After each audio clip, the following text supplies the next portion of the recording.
I've always been into fashion, actually. Even going back through my old books and things, I'll see little doodles of girls wearing sort of big frocks and things. I've always kind of been into that.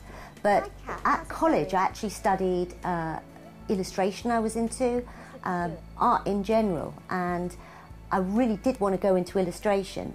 But then they decided that there wasn't any space on the course, so I ended up going onto the fashion course. And then once I got sucked into that, that was it. And I was at Harrow, very, very good college.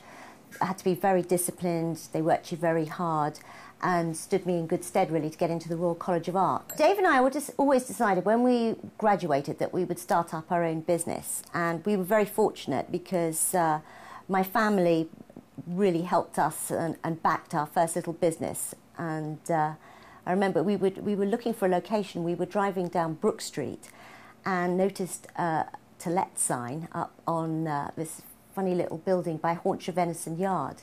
And we went and had a look, and it used to belong to Freddie Fox, the milliner, who did all the Queen's hats. We discovered that it was something in the price bracket we could afford. And so we ended up there, and it was just so fortuitous, really. From that minute onwards, it was kind of a role. We had a lot of luck, being in the right place at the right time. Bianca Jagger actually was one of our first clients, who wore one of the frothy gowns from the college collection at Studio 54 for her birthday, which was great. And actually that's what started us off, because it was pictures of her on the white horse wearing this frothy chiffon silk number, went all over the world, and people started flooding in from that point on. We had a very, very good relationship with Vogue, and they introduced us one by one to the royal family.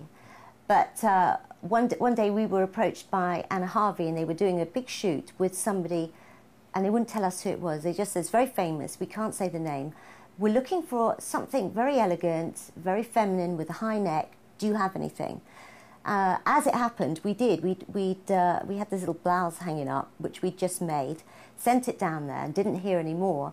But then found out that was a blouse used for the engagement photograph by Snowdon of Diana. When we got the commission, actually, it was a very strange situation, because I was doing a fitting at the time with this client, and the phone kept ringing, and nobody was picking up the phone. And I was getting a little bit annoyed, because I didn't want to I was right in the middle of complicated pinning and everything.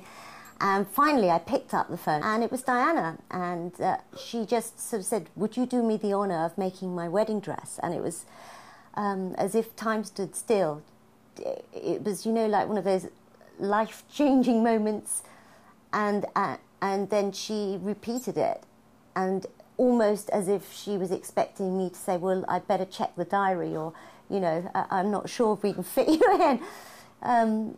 It was unbelievable, and of course I was just so excited, and I couldn't let the client know what was happening. And I made some ridiculous excuse about my brother's just had a baby, ran out the room, and she must have heard all this thumping, jumping up and down on the ceiling, because, I ran upstairs, told David and the girls, and we just, it was just an incredible moment.